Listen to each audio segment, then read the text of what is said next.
team. You got the Bengals 23 and the Eagles 23. I think this was a huge loss for the Eagles. I know it was a tie, but for them it's a loss. Carson Wentz is again 2 interceptions. It's just like, what's been going on with Carson Wentz? He has not been playing good. I know they had Miles Sanders, and he had 95 yards rushing, and the receiving core is still a little shaky, and the offensive line is still shaky. But he's just making bad throws. Period. It's not even I know he's the most hit quarterback, one of the most hit quarterbacks, but he's still not doing what he's supposed to do. And I think this is a big win for the Bengals, man. Joe Burrow look like he's improving, which each game he's improving. Threw for 312 yards with 2 touchdown passes. Tyler Boyd 10 catches for 125 yards, and that's what you want to see for the Bengals. Just growth in a young quarterback. The team gets better, and the defense hasn't been playing too bad, even though they had a little lapse at the Browns on a short week. But this team is pretty good, still pretty talented. They just need to get going. Like I said, this is a rebuild for them. Next year is going to be a retool year for them. And the Eagles, I just don't know about them. 0-2-1 in the division, even though Washington looks pretty bad, and the Giants, this division is still wide open. But I'm just wondering, can they get it together, because they have not been looking good so far in the season. You got the Steelers versus Texans, and I'm just gonna keep it real, man. I was wrong about Big Ben, but one thing I do gotta say, Steelers fans, that run game has been helping Big Ben a lot. James Conner and Benny Snell Jr. And once again, James Conner, he's proven he can stay healthy so far in the season. I know it's only 3 games, but he had 18 carries for 109 yards, and that's what the Steelers need: a balanced offense. Rely on the run game. Let Big Ben make the throws that I know Big Ben can. He's a Hall of Fame quarterback, and this team is good. Deshaun Watson, he's doing the best he can. Not saying he has scrubs at the wide receiver position. He does have talent, but losing D Hops and replacing him with a David Johnson, it looked like it could work in the first game, but it looked like it might not pan out. And just losing DeAndre Hopkins to the offense, Deshaun's favorite target, just looks really bad. Deshaun Watson, like I said, he's doing the best he can the way he had. He was playing a tough Steelers team, but hopefully they can move on from this loss, and they're 0-3, and the Colts look like they're about to run away with this division. And the Titans. But you got the Jets versus the Colts. I don't know what to say about the Jets. Like I said, they're the least talented in terms of talent at each position. They just don't have it. I like Mekhi Becton, that did the offensive tackle, but he's really only one guy on the offensive line that should be clicking and move as a unit. Sam Darnold, he's forced to make these mistakes because he has no playmakers, so he's gonna, of course, have to take more risks. And this is just a franchise, I think, that just needs to retool, just rebuild and retool. And it's just, they don't have nothing, no run game, no passing game. The defense doesn't really look too good, not as talented. It's just, man, what is the point for the Jets this season, man? I don't even know if they can even win a game with the amount of talent they have on the roster. But let me go with the Indianapolis Colts. Phillip Rivers, like I said, they had over 100 yards rushing from the 3 backs they had, and that's what they need in order to sustain their success. Phillip Rivers, he only passed around 21 times, 20 to 27 times, and they're going to just need him to make the throws that he can make, and not let him overdo it, because Phillip Rivers, he's mistake prone. That's been proven. So they know what the Colts know what he is. Try to limit his mistakes, and they just got to make it work for what they have. You got the Panthers versus the Chargers. The Panthers got their first win of the season. The Chargers fall for 1-2.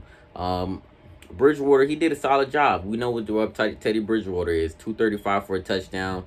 DJ Moore, 2 catches for 65 yards. And Justin Herbert, man, another 300-yard game through another ugly pick. But I expect that from a rookie like him. He's going to make his mistakes. But he's making throws that even a rookie is impressive, man.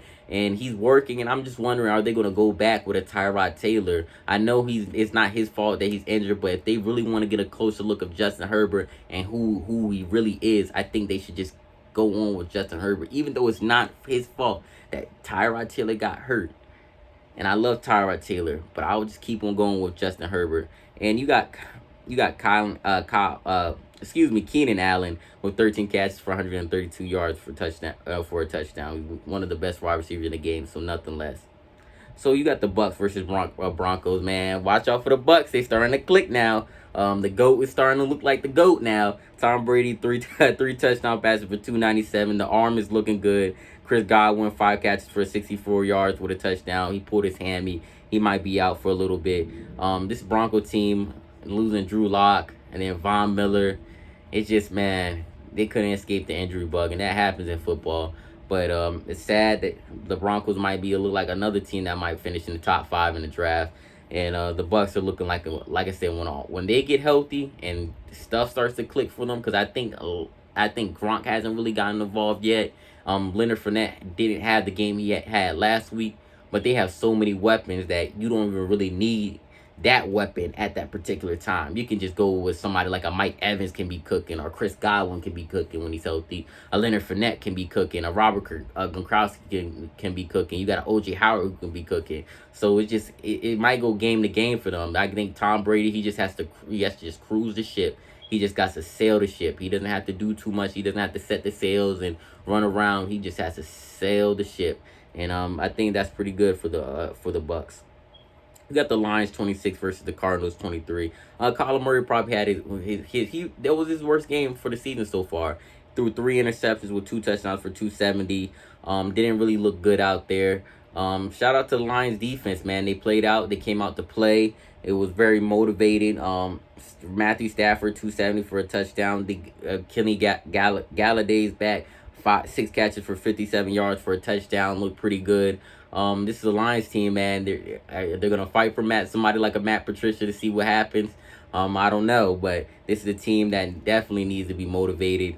You need to get motivated, because if they started 0-3, this is gonna be an ugly start of the season. And Matt Patricia is definitely on that hot seat, so I think he felt it, and it was a good win against a good Cardinals team that's looking like their future is now. And that NFC West, you got the Seahawks who are undefeated, and the rest are 2-1. So it's gonna be that division is looking like how it's gonna really pan out. You got the Cowboys versus Seattle. Russell Wilson, man, 5 touchdown passes for over 300 yards, back-to-back games. What is wrong with Russell Wilson this season? He's definitely on something right now, man. He was probably my MVP candidate coming into the season, because people starting to get that recognition, they're getting that recognition, and he's just proving that he's a beast. That he's probably the best quarterback in football. He's carrying his team. That team has no defense. The offensive line is shaky. I think they do have a good wide receiver core, but in a great coaching by Pete Carroll, who can always motivate the troops. And that's what I love about a Pete Carroll, that he can always get his guys going. But Russell Wilson is definitely carrying that team. Dak Prescott, 472, 3 touchdowns, 2 interceptions. Like I said, he took a bad sack at the end of the game and threw an ugly interception when I thought he had at least one more possession to try to score a touchdown.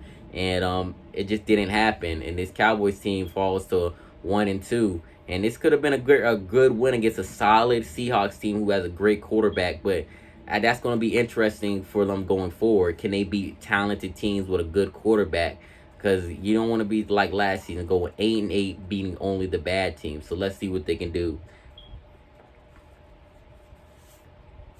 And then we got probably the Chiefs and the Ravens, and that's later on tonight. And that's going to be an interesting game. So there's a lot to speak on, man, right now.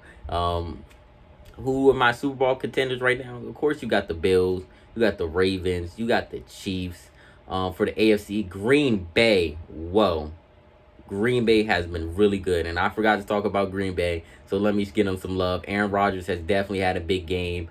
Solid game. Like I said, Drew Brees, even though he didn't have a bad game, it was a lot of dinking and dunking, and I still don't think he has the arm strength that I think he has anymore. He's 41 years old, and he's not like a Tom Brady. They don't have the weapons. They use what I liked is that they started using Alvin Kamara a little bit more and try to find him the ball, because he's your best offensive player right now. So they did give him the ball, and he had over 100 yards of scrimmage. But besides that, it's just like I said, it's a lot of dinking and dunking. Aaron Rodgers had a better. They just have the Packers have a better team, and this is Saints defense doesn't really look as good as what people think it is. And like I said, you can't forget about the Packers, and they're a Super Bowl team. The Seahawks are definitely a Super Bowl team. I will put San Francisco, but I got to see how healthy they do get. There's not really a lot of other teams that I see on top of my head that I could say, oh, excuse me, Tennessee. I said that's a dark horse team. I do love Tennessee. I do love what they can do. They're very, very, very solid team. They're great, and those are my little Super Bowl bubble team for right now. So share, like, subscribe if you like the video. I really want to hear y'all thoughts and y'all opinions. Thank you for your time. Tone out. Thank you.